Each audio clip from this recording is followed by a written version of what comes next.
We are opposed around the world by a monolithic and ruthless conspiracy that relies primarily on covert means for expanding its sphere of influence, on infiltration instead of invasion, on subversion instead of elections, on intimidation instead of free choice, on guerrillas by night instead of armies by day. It is a system which has conscripted vast human and material resources into the building of a tightly knit, highly efficient machine that combines military, diplomatic, intelligence, economic, scientific, and political operations. Its preparations are concealed, not published. Its mistakes are buried, not headlined. Its dissenters are silenced, not praised. No expenditure is questioned, no rumor is printed, no secret is revealed.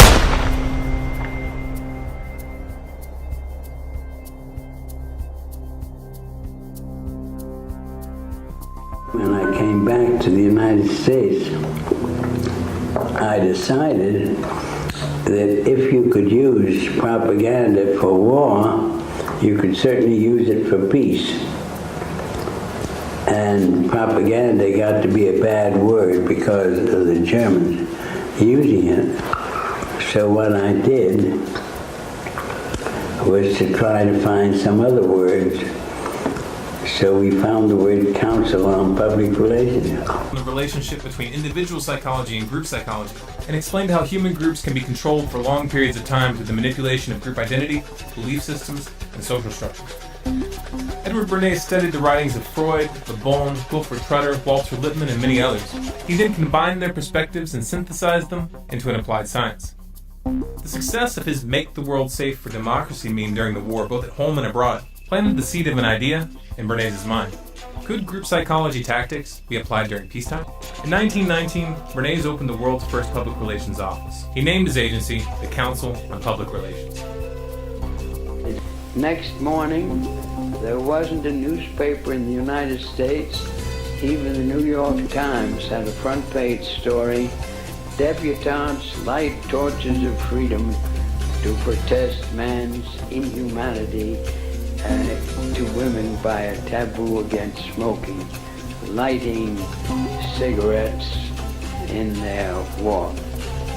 The interesting thing to me was that within 3 days, the newspapers, without any intercession on my part, published accounts that women were smoking in Union Square in San Francisco, in Union Square in Denver, and on the Boston Commons. This was Bernays' specialty, engineering social trends for clients, and he was very, very good at it. Perception was now a commodity, for sale to the highest bidder. Bernays aided the CIA and United Fruit Company, known today as Chiquita Brands International, in a successful campaign to topple the democratically elected Guatemalan government in 1954. He headed up the public relations campaign to garner support for the fluoridation of municipal water supplies on behalf of the aluminum mining company, Alcoa Incorporated, who was looking for a cheap way to dispose of their industrial waste. And he even helped the company convince the American public to eat heavier breakfast so that they would buy more bacon.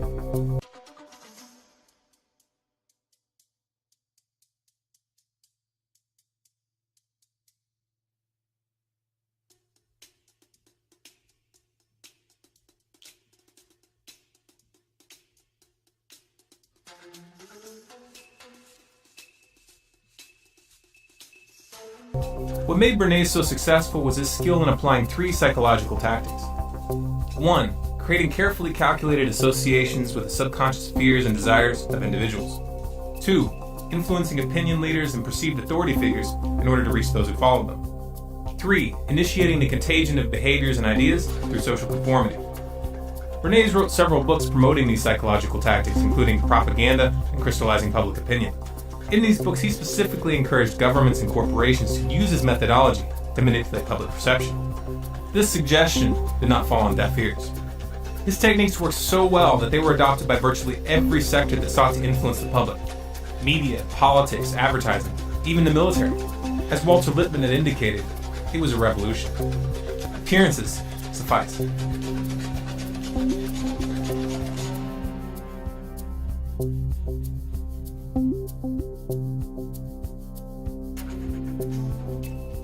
The invisible government that Walter Lippmann, Edward Bernays, and Woodrow Wilson had referred to was not just an abstract concept. It was a very real and concrete reality, and they were well positioned to comment on it because they directly participated in its creation. It all started as an inquiry.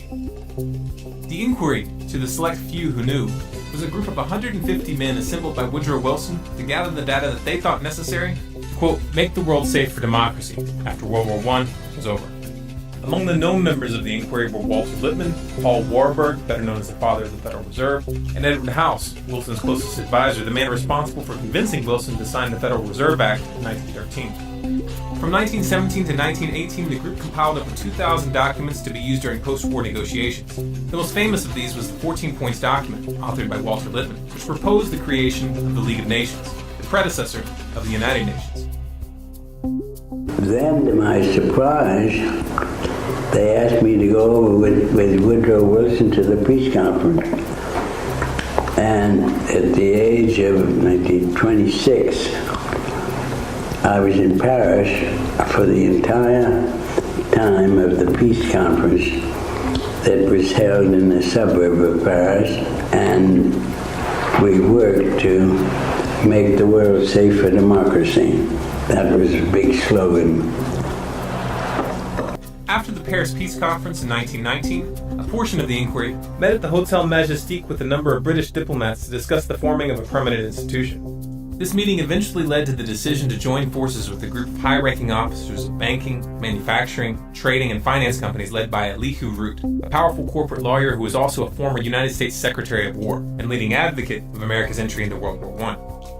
On July 29, 1921, the merged group filed a certification of incorporation, officially forming the Council on Foreign Relations, also known as the CFR.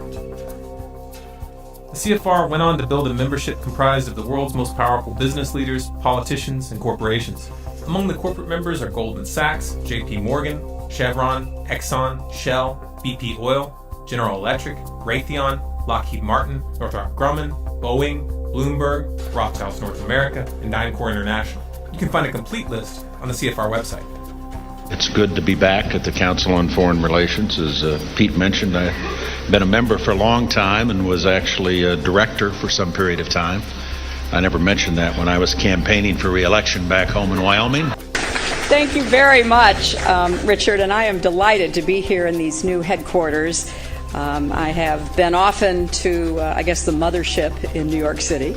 But it's good to have an outpost of the council right here down the street from the State Department. We get a lot of advice from the council, so this will mean I won't have as far to go to be told what we should be doing and how we should think about the future. John Foster Dulles, Secretary of State under President Eisenhower, is listed as one of the founding members of the CFR on their own website. It was Dulles that convinced Eisenhower to use the CIA to topple the democratically elected Prime Minister of Iran, Mohammad Mossadegh, in 1953. The Shah, the puppet who was installed in his place, was a brutal dictator.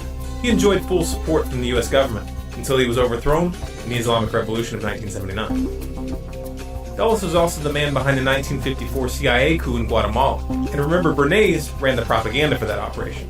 The tactic that Bernays chose was to convince the public that the Guatemalan government was backed by the Soviets.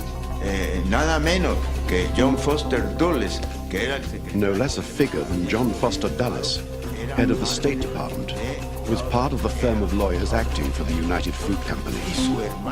His brother Alan was the head of the CIA. So it didn't take much of an effort on their part to persuade their president, a military man, Mr. Eisenhower, to give them the green light to overthrow Arbenzi's government. Para derrocar al gobierno de Arbenz. U.S. Secretary of State Dulles takes the rostrum to urge united action by the Americas to outlaw international communist intervention in the Western Hemisphere. Bernays' tactic worked, even though the Soviet Union didn't even have diplomatic relations with Guatemala at the time. Я абсолютно убежден в том, что правительство Арбенса The Arbenz government, which had been in power from 1950, didn't enjoy any logistical support from the Soviet Union. We didn't even have diplomatic relations. There was no Soviet mission in Guatemala. Once again, Bernays set a trend. And for the next 40 years, the U.S. government would use the specter of communism to justify invasions and covert operations around the globe. Another member of the CFR, George Bundy, was National Security Advisor under Kennedy and Lyndon B. Johnson.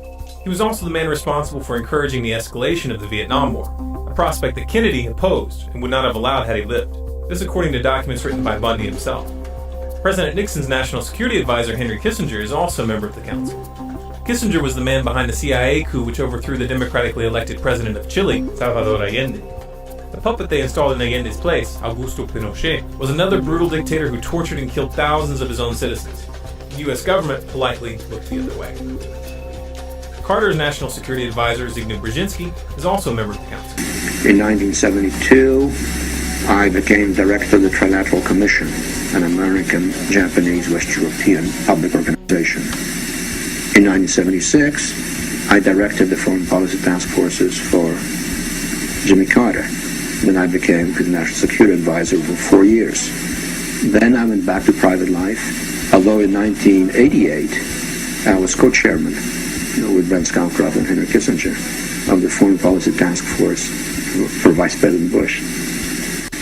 You mentioned something earlier that you've done that comes up right in the spot that you're sitting many times by our callers across the country. And that is a suspicion that there is a conspiracy afoot through the Trilateral Commission and the Council on Foreign Relations. You ran the Trilateral Commission for how long? About 3 years, I think. Something like that, 3 years. Not only did I run it, I helped to found it and organize it with David Rockefeller. It was Zbigniew Brzezinski who was behind the funding and arming of the Mujahideen in Pakistan and Afghanistan, a tactic designed to incite the Soviets to invade.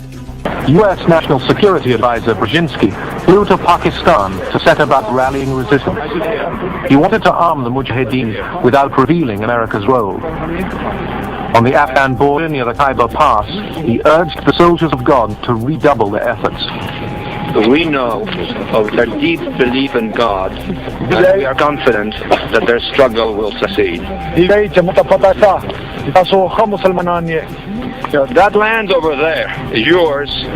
You'll go back to it one day because your fight will prevail and you'll have your homes, your mosques back again because your cause is right and God is on your side. Political process to halt the carnage that has cost the lives of hundreds of thousands of Syrians. But what do we now hear from Washington? Here's US proxy Philip Hammond, the British Foreign Secretary. In Syria, we have a moderate opposition force, somewhere between 60 and 80. Well, John, I did recommend that at the beginning of this conflict, we do more to help train those who were in the forefront of leading the opposition against Assad, looking to try to bring the moderates together. You know, a lot of... They're moderates, and I guarantee you that they are moderates. I know them, and I've been with them. For some. I mean, let's remember here, the people we are fighting today, we funded 20 years ago.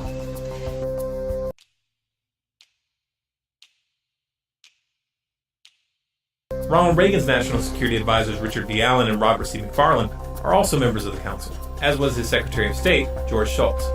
George Shultz was behind the attempted overthrow of the Sandinista government in Nicaragua. This was part of the Iran-Contra scandal. The Contras, which Reagan and Shultz were arming and training through the CIA, killed, tortured, raped, mutilated, and abducted hundreds of civilians that they suspected of sympathizing with the Sandinistas.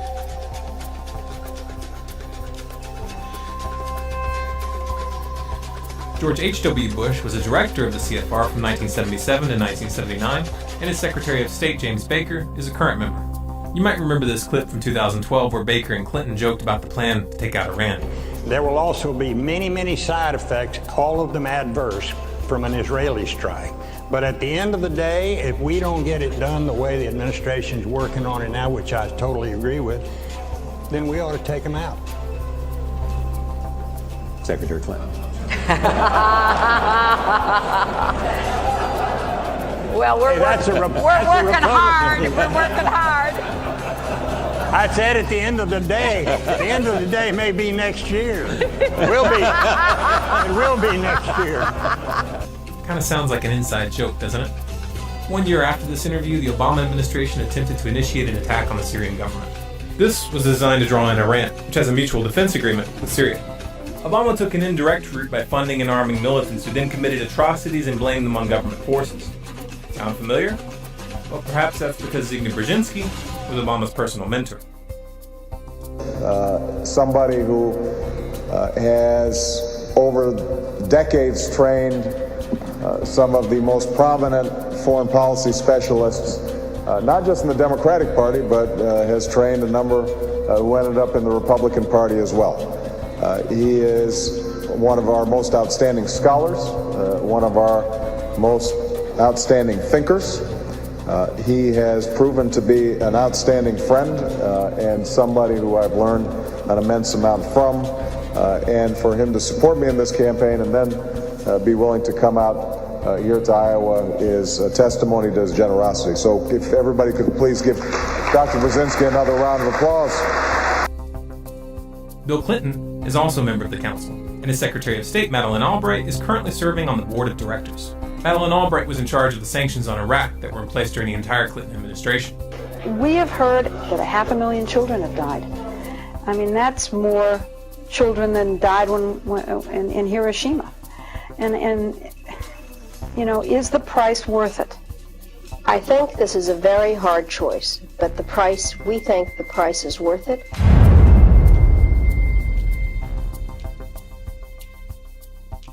Colin Powell, who led the charge to war with Iraq by presenting false evidence to the UN in 2003, is also currently on the CFR board of directors. Indeed, the facts and Iraq's behavior show that Saddam Hussein and his regime are concealing their efforts to produce more weapons of mass destruction. My colleagues, every statement I make today is backed up by sources, solid sources. These are not assertions. What we're giving you are facts and conclusions based on solid intelligence. Those weapons of mass destruction got to be somewhere.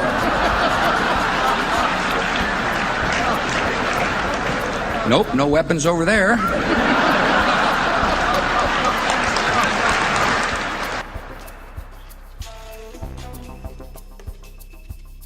George W. Bush's National Security Advisor Stephen Hadley, his Secretary of State Condoleezza Rice, and his Treasury Secretary Henry Paulson are all current members of the CFR. Henry Paulson, former CEO of Goldman Sachs, was the man behind the banker bailouts in 2008. Goldman Sachs, which just happens to be a corporate member of the CFR, was one of the primary beneficiaries of that bailout. Another CFR member, Robert Gates, was Secretary of Defense under both Bush and Obama.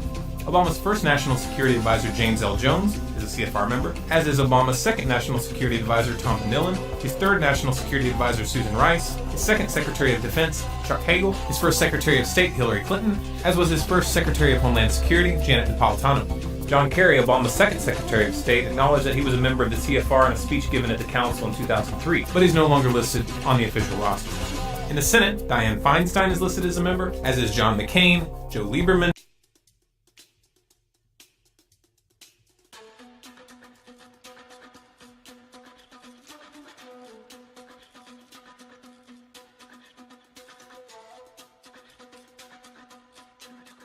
and former Senator Christopher Dodd.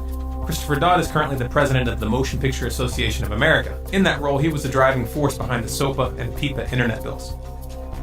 3 out of 6 of the current board members of the Federal Reserve, Daniel Tarullo, Jerome Powell, and Janet Yellen, are all publicly listed as members of the Council. This cozy relationship between the Federal Reserve and the CFR goes back to the very beginning. Paul Warburg was a founder of both organizations, and he held positions in both of them concurrently. He was a director of the Council from its creation in 1921 until his death in 1932, and he served on the Federal Reserve Board from 1921 to 1926. His son, James Warburg, who is also a CFR member, is most famous for the statement he made before the U.S. Senate Committee on Foreign Relations on February 17, 1950, in which he said, "We shall have world government whether we like it or not. The only question is whether world government will be achieved by consent or by conquest." Carroll Quigley was an author and professor of history at Georgetown University. He was also a personal mentor to President Bill Clinton. And then, as a student at Georgetown, I heard that call clarified by a professor named Carroll Quigley. quickly served as a consultant to the U.S. Department of Defense, the U.S. Navy, and the House Select Committee on Astronomics and Space Exploration. He was not a fringe lunatic by any stretch of the imagination, but was in fact a respected member of the establishment. That's what makes the statements he made in his book Tragedy and Hope so significant. Tragedy and Hope was a dense and highly detailed historical volume which covered world history from 1914, with an emphasis on analyzing the driving forces of civilization. The book was completely uncontroversial, that is until you get to the middle, where he makes the following statement. There does exist and has existed for a generation an international Anglophile network which operates to some extent in the way that the radical right believes with the Communist Act. In fact, this network, which we may identify as the roundtable groups, has no aversion to cooperating with the communists or any other groups, and frequently does so. I know of the operations of this network because I have studied it for 20 years, and I was permitted for 2 years in the early 1960s to examine its papers and secret records. I have no aversion to it or to most of its aims, and have for much of my life been close to it and to many of its instruments. I have objected both in the past and recently to a few of its policies, but in general my chief difference of opinion is that it wishes to remain unknown, and I believe its role in history is significant enough to be known. Quigley specifically identified the CFR and the Institute of International Affairs as key hubs in this roundtable network, and he confirmed its close relationship to banking and finance. The Institute of International Affairs, also known as the Chatham House, is a sister organization of the CFR. It was created in 1920 by the British diplomats who attended the meeting at the Hotel Majestic in Paris in 1919. There are chapters of the Institute of International Affairs in Australia, Belgium, France, Italy, Portugal, Norway, Poland, Finland, Hungary, Sweden, New Zealand, South Africa, Nigeria, Pakistan, Singapore, Japan, and in other countries as well. The secret to the power that the Council on Foreign Relations and the other roundtable groups wield lies in a clever application of the techniques that Bernays developed. They target individual psychology by cultivating a sense of exclusivity and prestige, which plays upon people's desire to feel important and powerful. Like Bernays, they manipulate the public indirectly by targeting opinion leaders and authority figures. By influencing their membership, which is comprised of men and women in the highest levels of government, business, and finance, they hijack the phenomenon observed in the Milgram Authority experiments while bypassing the electoral process. Most of the meetings held at the CFR are run under Chatham House rules, meaning that the ideas discussed there may be used and spread by those present, but no one is allowed to mention where those ideas came from. I would like to remind the audience, it says here, that this meeting is not for attribution. This means that participants are welcome to make use of the information received at the meeting, but neither the identity of the speakers nor that of any other participant may be revealed, nor may one cite a council meeting as the source of the information. These closed-door discussions and their exclusive membership process work together to engineer the phenomenon demonstrated in the Ash conformity experiments. New members must be nominated by an existing member, seconded by 3 members, and approved by the board of directors. This process ensures that ideological continuity is maintained as social conformity brings new members into line with the group. It's important to remember that wealth, social status, and official positions of power do not reduce the effects of group psychology. We get a lot of advice from the council, so this will mean I won't have this far to go to be told what we should be doing and how we should think about the future. To put it in simple terms, the politicians aren't the ones calling the shots. They're just puppets. Voting the bums out doesn't work. It hasn't for a long, long time. Now you know why. Even if we remove every single corrupt oligarch from the councils of government, we will end up right back in the same situation unless we deal with the psychological underpinnings of our enslavement. But how do we do that? How do we reach the group mind and shake the crowd from slumber? Group psychology is a weapon, and like all weapons, it is capable of being used for good or for evil. For many years, it has been in the wrong hands. It has been hidden from the public and used against them. It's time for the people to pick up that weapon and use it free themselves. It's time to start studying. Read Gustave Le Bon's books, The Crowd and Psychology of Revolution. Read Edward Bernays' books, Propaganda and Crystallizing Public Opinion. And read Gene Sharp's books, From Dictatorship to Democracy and National Security Through Civilian-Based Defense. Learn the theory, learn the techniques, and start using them to spread the truth rather than hiding it. Start using them to prevent wars rather than start them.